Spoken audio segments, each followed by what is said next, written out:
جیسا کہ آپ سب جانتے ہیں کہ ہم گزشتہ 4 ہفتوں سے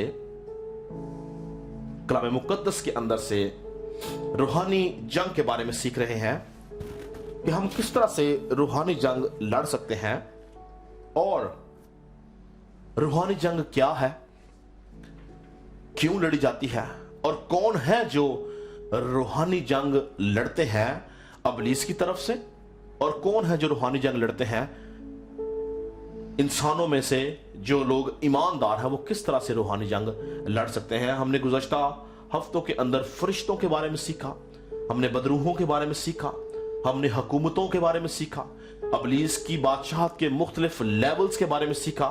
مگر آج صبح ہم کلام مقدس میں سے خدا کی طرف سے دیے جانے والے 6 ہتھیاروں کے بارے میں سیکھیں گے جن کے وسیلہ سے میں اور آپ روحانی جنگ لڑ سکتے ہیں۔ ہم اپنے مرکزی حوالہ کی طرف چلیں گے، افسیوں کا خط، اس کا 6واں باب اور اس کی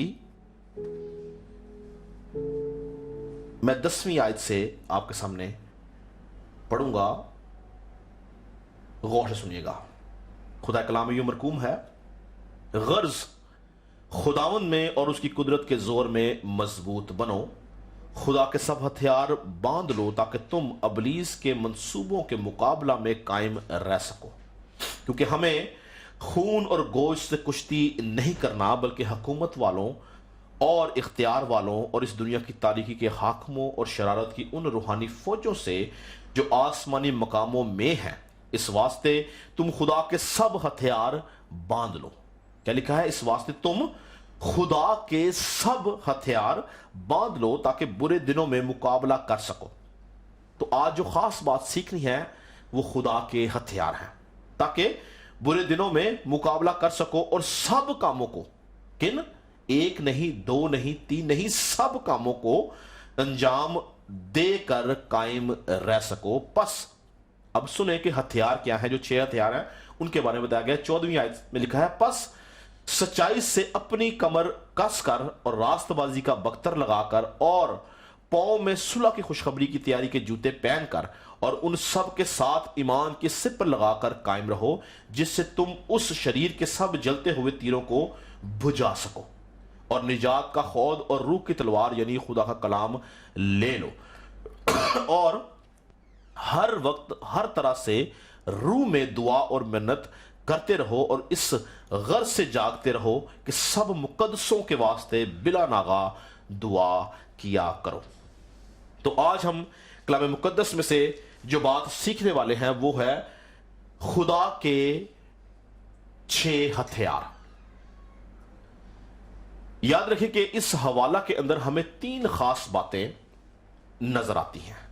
سب سے پہلی بات جو اس حوالے میں ہمیں نظر آتی ہے وہ ہے کہ یہ ہتھیار جن کے بارے میں ہم سیکھنے جا رہے ہیں، یہ ہتھیار کسی انسان کے ہتھیار نہیں، یہ ہتھیار ابلیس کے ہتھیار نہیں، یہ ہتھیار کسی دنیاوی فوج کے ہتھیار نہیں، یہ ہتھیار کسی بھی طور سے کسی اور مخلوق کے ہتھیار نہیں، بلکہ واضح طور پر لکھا ہے کہ خدا کے سب ہتھیار باندھ لو۔ تو پہلی بات کیا ہے کہ یہ جو ہتھیار ہیں یہ سارے کے سارے ہتھیار خدا کے ہتھیار ہیں۔ جب ہم خدا کے ہتھیار کی بات کر رہے ہیں تو اس کا مطلب ہے کہ خدا خود ان 6 ہتھیاروں کے وسیلہ سے ابلیس کا مقابلہ کرتا ہے۔ اگر خدا کے یہ ہتھیار ہیں اور خدا خود ان کے وسیلہ سے اس کا مقابلہ کرتا ہے تو ضروری ہے کہ ہمارے پاس وہی ہتھیار جو خدا کے ہیں وہ ہونا ہمارے پاس ضروری ہے۔ تو پہلی بات کہ یہ ہتھیار کس کے ہیں؟ خدا کے۔ دوسری بات کہ یہ ہتھیار جو ہیں ان میں سے پہلے 5 ہتھیار جو ہیں وہ ہمارے دفاع کرنے کے لیے ہیں، جس میں سچائی سے کمر کسنا یعنی بیلٹ آف ٹروتھ، دوسرا راست بازی کا بختر جو کہ